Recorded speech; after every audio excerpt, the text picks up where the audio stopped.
Hi, advice ko lang no sa mga interesadong mag-apply dito sa Turkey, lalo na yung mga mag-a-apply pa lang at magpapasa ng inyong mga video introduction. Sana man lang, pag nag-apply talaga kayo dito, make sure na 100% na mag-a-apply talaga kayo dito sa Turkey. Kasi mahirap yung nag-a-apply kayo, tapos na-interview na kayo, tapos na-hired pala kayo, tapos hindi nyo, parang nagdalawang isip pa kayo na i-pursue ba, i-proceed ba yung application ninyo. Mahirap po yung ganon. Kasi, tayo po ang maaapektuhan noon. Okay? Imbes na makatulong pa tayo sa iba, hindi na tayo matutulungan. Kung halimbawa, ako, ni-refer ko siya doon sa agency na to, tapos na-hired ka, tapos nagdalawang isip ka na magpo-proceed ba ako? Dapat po ang gagawin natin is mag-communicate po tayo lagi kung ano ang dapat gawin once na na-hired po tayo, kasi minsan akala natin hindi tayo na-hired kasi matagal po talaga yan sila mag-reply sa inyo na na-hired kayo.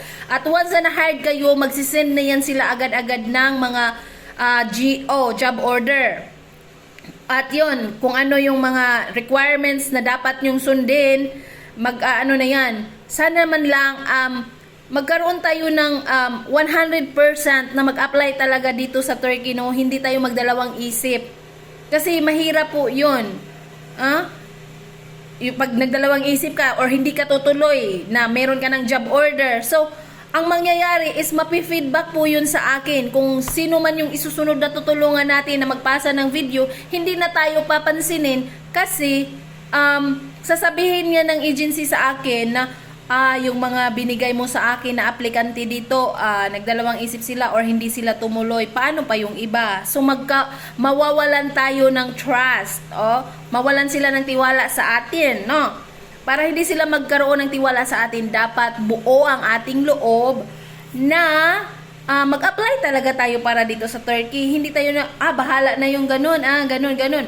Dapat kung hindi nyo naintindihan kung ano man yung mga sinasabi nila, meron po tayong katungod. Ano ba yung katungod? Meron po tayong karapatan na magtanong kung ano yung mga dapat nating gawin, ano yung mga papers na dapat nating ayusin o kukunin para hindi po tayo maapektuhan. Yun lang po yung advice ko. Sana 100% po tayo na mag-apply. Hindi po yung bahala na si ano, bahala na ganyan. Huwag po tayong ganun. Okay?